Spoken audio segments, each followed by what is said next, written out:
Warrior բոլորին Mountain High Farms-ից Ջրացիձոր Դիլիջան ազգային պարկ Տավուշ մայիս ամիս 2025 թվական եւ մենք ինչպես միշտ ոչ թե ինչպես միշտ արդեն երկրորդ տարին ուրեմն մենք այսպես կոչված խառը արածեցման տեխնոլոգիան ենք կիրառում, այսինքն արատավայրերը նորատարերում միացնելով անգուսներին եւ տարբերներին նույն պատճառով ուրեմն այդ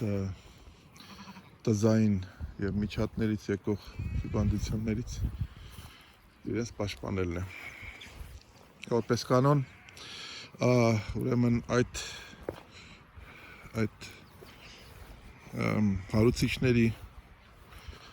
հարուցիչների ուրեմն կյանքի ցիկլը այս երկու կենդանների վրա տարբեր է եւ երբ որ այդ հարուցիչները թռչում են մեկ կենդանուց մյուսի վրա իրենց կյանքի ցիկլը կանգ է առնում եւ այսպես կարելի է կառավարել գոնե 50%-ը, հա, մոտավորապես տեսականորեն, եթե ոչ ավելը պրակտիկորեն հնարավոր է կարելի է կառավարել այդ հիվանդությունների 50%-ը, որը կարևոր է, եթե առանց ավելորդ դեղորայքների կարելի է կառավարել հիվանդությունների 50%-ը, այդ դեպքում մնացածը բնականաբար շատ ավելի հեշտ կլինի։ Սա մեր դորպերներին ուրեմն գլխականակն է իրենց լանջի վրա փոքրիկները այն գառնուկները խաղում են, վազվզում, ահա տեսեք, այս մի խումբը վազվզոցով է զբաղված։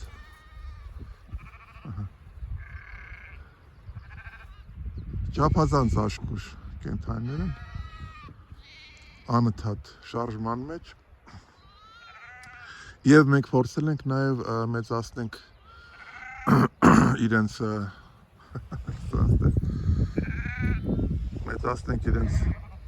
հարոտավարի չափերը, որպեսզի կոնֆլիկտի մեջ չմտցնենք իրենց էլեկտրական հովի հետ, իրանք ավելի շատ երևի կարողանան այդպես ինչքան քիչ հանդիպեն էլեկտրական հովի այնքան ավելի հեշտ կսովորեն չեն կռվի եւ չփորձի հաղթահարել։ Հատկապես հիմա, երբ որ մենք իրականում դեռ չենք սկսել մեր արոտների ակտիվ կառավարումը, սա միջանկյալ արոտավայր է, որտեղ հիմա դորպերները գտնվում են եւ փորձում ենք իրենց ինչքան հնարավոր է շատ քաշ հավաքել իրենց վրա, որովհետեւ ընթացքում կա ուրեմն արդեն իրացման գնացող կենդանիներ։ Առաջի հերթին ուզում եմ բոլորին ասեմ, բոլորի համար, որ կազմակերպությունը, մեր կազմակերպությունը, որը աճեցնում է այս դորպերներին, որոնք տոհմային են, նաեւ իրենց վաճառում է, կարող են դիմել ցանկացողները այս վիդեոյի տակ կա մեր կայքեջը, որտեղ կա համար, հեռախոսի համար կարող եք կապել եւ պետական ծրագրով, քանի որ սրանք տոհմային կենդանիներ են, պետական ծրագրով կարելի է ձեռք բերել, ինչքան որ դուք վճարեք այս կենդանիների համար, պետությունը ձեզ հետ կվճարի ձեր վճարած գումարի կեսը։ Սա ոչխարաբուծության խթանման միջոցառումներից մեկն է, որը հիմա իրականացնում է կառավարությունը։ Երկրորդը մենք նաև ունենք կենդանիներ, որոնք շուտով պետք է գնան մսի իրացման որպես միս եւ մենք այստեղ նորից գործ ունենք անելու քաշ հավաքելու կենդանիների վրա, որը ես հիմա կբացատրեմ։ Մի քիչ ներքև մեր արդեն անգուստների գլխականակն է ուզում եմ այսօր մի քիչ ձեզ պատմել մսի աճեցման այն մոտեցումները, որ մենք կիրառում ենք։ Հուսով եմ, որ բոլորին կլինի հետաքրքիր ուսանելի նաև։ Ժողովուրդ, ուրեմն այն սպորադիկ եւ միջնադարյան վիճակում, որում գտնվում է մեր երկրի անասնապահությունը, վերականգնողական գյուղատնտեսություն համարյա չկա, միայն համարյա երևի մենք ենք, եւ ես հուսով եմ, որ տարիների ընթացքում այս մեր YouTube-յան ալիքը գոնե օգտակար է եղել որոշ սկսնակ հատկապես երիտասարդ ֆերմերների, հուսով եմ, բայց դեռ չեմ լսել, որոնք կարող են եւ պետք է զբաղվեն վերականգնողականով։ Ես ինքս զրուցել եմ, ինձ հետ կապվել են նաեւ մարդիկ, ովքեր որ հիմա պատրաստվում են զբաղվել, ուղղակի գիտեն, որ դեռ չեն զբաղվում։ Դրա համար վստահ չեմ, եթե ինչ որտեղ ամեն դեպքում ես ինքս չեմ տեսել այն տեսքով, այն ակտիվ վերականգնողականով կառավարման մեթոդներով, ոնց որ մենք ենք զբաղվում, բայց խոսքը ինչի մասին է, որ մարդիկ աճեցնում եւ իրացնում են միս առանց հասկանալու, թե ուրեմն իրենք իրենց ուրեմն աշխատանքը որն է, իրենց լավագույն միս, ինչ է նշանակում լավագույն միս, ուրեմն ինչ պարամետրեր պետք է ունենա, ինչ պետք է անի ֆերմերը, որպեսզի կարողանա իրացնել լավագույն միս, այլ ոչ թե ուղղակի, դե կենդանի է հիմա, ինչքան լավ քաշ է հավաքել, լավ լիքը միս կա վերեն, արի ուրեմն մորթենք, իրացնենք, գնաց, այն ինչ ստացանք, դա չի, դա միս չի, դա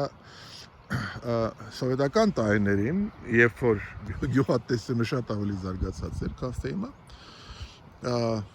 դրան անվանում էին խոտան, այսինքն դա խոտանման միջոցով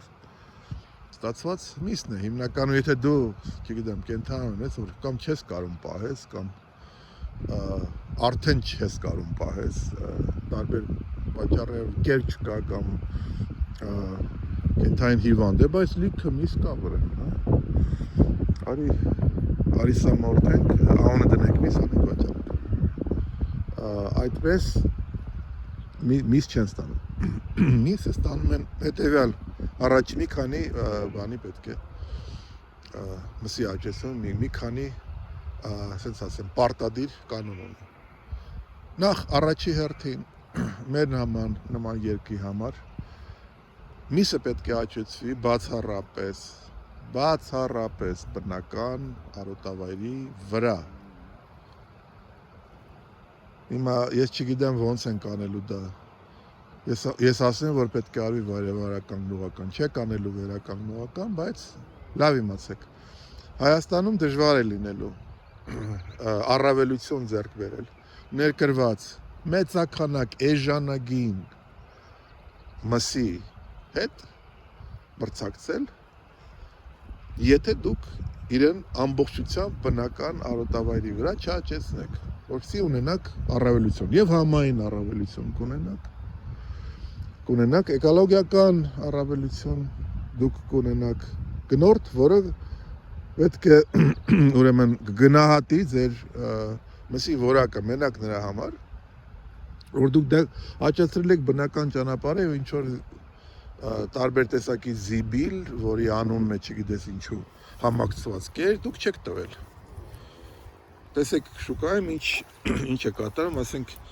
գեղեցիկ տոպրակներով վաճառում ինչ որ մի բան, որ տալիս ես կենթանուն եւ իր արդեն մսից հասկանում ես, որ դու իրականում իրեն չես կերակրել, ինչ որ բան, ուրիշ բան ես տվել։ Բնական ճանապարհով աճացած արոտավայրի վրա։ Դա կլինի մեր տեղական մսի առավելությունը։ Դրա համար իմիջիայլոց պետք է նաև հարգեք ձեր սպառողին, ձեր գնորդին, Այսինքն իրեն չպետք է խաբեք առաջի հերթին, պետք է լինեք նաև չափազանց տրանսպարենտ կամ թափանցիկ, այսինքն չգիտեմ ցույց տակ իրեն օրինակի համար մենք տեսեք YouTube-յան ալիք ենք անում, որպեսզի մարդիկ տեսնեն, թե որ մենք ոնց ենք աճացնում այն միսը, որոնք իրենք պետք է գնեն։ Պետք է թափանցիկ լինեք, չխաբեք իրեն։ Ասեք լավ, գիտես ինչա, տվել եմ մի քիչ ծորեն, տվել եմ մի քիչ գարի, տվել եմ մի քիչ համացվածքեր, թող ավելի լավ ենք իմանա եւ վերադառնա ձեր մոտ, քան թե հակառակ։ Սա մեկ, երկրորդը կենթանու կոնկրետ տարիքը մորթման ժամանակ, դա է կարևոր մսի համար, չափազանց կարևոր։ Ինչ վերաբերում է խոշոր մսատու խոշոր ջրավոր կենթաների, հանգուստները, ուրեմն այդ տարիքը 14 ամսականից սկսած 16 մինչև 20-24, այսինքն 2 տարեկանն է։ Ну, կոպիտ ասած 1.5 տարեկանից մինչև 2 տարեկան այդ միջակայքում հասական։ Դա է որակով մսատու ցեղերի համար, Եթե մսատու չի ցեղը, ես կդժվարանամ ասեմ, երևի նույնը, որովհետև հասակային կոնկրետ տարիքից ելնելուց, տարիքից, այդ միջակայքից հետո կենթանու մսի որակը փոխվում է, համային հատկություններն են փոխվում, շատ բան է փոխվում, որակով միսը այդ տարիքի կենթանու միսն է։ Եթե դուք ունեք կենթանի, որը մի քիչ ավելի փոքր է, բայց ունի նման քաշային, հիմա որը պետք է բացատրեմ, հատկություններ կամ մի քիչ ավելի մեծ է, բայց բտվածության աստիճանը թույլ է տալիս ասել, որ նա նաև համեղ միս ունի, դա ուրիշ շատ լավ բան կարող է լինել, նաև փորձեք։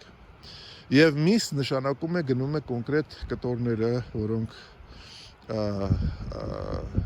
առանձին թեմա են, ասենք, մեջքի, վզի մասը, հետևի մասը եւ այլն։ Հիմա արդեն այդ skirts steak-երը, որոնք փորիտակի մասերն են, շատ լավ steak-եր են դուրս գալիս, դա։ Երրորդը դա բտվածությունն է, քաշային։ Մենք ուրեմն կարկասի քաշ, կարկաս նշանակում է արդեն կենթանին մորթված, գլուխ ոտքեր այդ ամեն ինչը հանած, զուտ միսը, կարկասը, ուրեմն որ պետք է սկսի գոնե 230-250 կիլոգրամից, մենք ունեցել ենք մինչև 350-360 կիլոգրամ, ուրեմն դա 1.5-2 տարեկան կենթանու քաշն է։ Այդ ընթացքում այդ քաշային կենթանին է, նշանակում է, որ դուք ստանում եք միս, օգտագործելի միս։ Սա վերաբերվում է անգուստներին իհարկե, դորպերների դեպքում դա 6-ից 8-9 ամսականն է, միգուցե 10։ Դորպերները այդ ժամանակ ձեզ կտան մոտ սկսած 25-ից մինչև 30 կիլոգրամ մաքուր միս, ոսկորով իհարկե, որը նույնպես էլի նշանակում է, որ դա կարկաս է։ Սրանք այն գրված, սեպագրված, քարի վրա տաշված ուրեմն կանոններն են, որը նշանակում է, որ դուք ունեք միս։ Մնացած դեպքերում դուք ունեք խոտան, խոտանի մեջ դուք երևի շատ քիչ մասը որպես միս կարողանաք օգտագործել, մնացածը կգնա, այսպես կոչված, ես անունը դրել եմ ոսկու հանք, դա աղացած միսն է։ Աղացած միսը արդեն բոլորովին այլ կատեգորիա է։ Եթե բարձրակարգ աղացած մսի մասին է խոսքը, որը անգուստի միսն է, որը կգնաք բուրգերների, ուրեմն համեղ բուրգերների պատրաստման վրա, եւ դուք դա կզգաք զուտ համային հատկանիշներով, կամ դորպերի աղացած միսը, որը նույնպես համային հատկանիշներով կտարբերեք,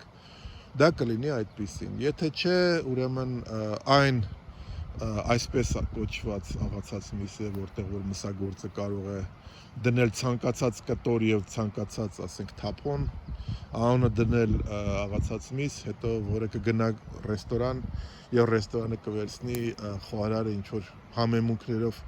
համային ինչ որ բաներ կստանա եւ կհրամցնեն ձեզ։ Սա շատ կարեւոր է, որի մասին ես ուզում եմ նաեւ խոսեմ անընդհատ։ Մի քանի անգամ այս հարցը եւ այս թեմայով մենք խոսենք, որովհետեւ 15 րոպեանոց այն YouTube-յան վիդեոները, որոնք հնարավորություն են տալիս դրա մասին խոսելու, շատ կարճ է։ Ըստ երևույթին մաս-մաս պետք է խոսենք։ Այսքանով ուզում եմ այսօր ուրեմն եզրափակել այս վիդեոն։ Ես խնդրում եմ հետևեք մեր ալիքին, բաժանորդագրվեք, տարածեք մեր վիդեոները, անպայման նայեք, մտեք մեր կայքեջը, որի հղումը դրված է այս վիդեոյի ներքևում եւ որտեղից դուք կարող եք առցանց գնել մեր բարձրակարգ արտադրանքը, որը գնելու դեպքում կբերեն ձեր տուն, դա կլինի փաթեթավորված գերժամանակակից փաթեթավորման 1.5 տարի ուրեմն օգտագործման ժամկետով եւ բարձրակարգ եւ բնական։ Շնորհակալություն եմ հայտնում եւ կտեսնվենք։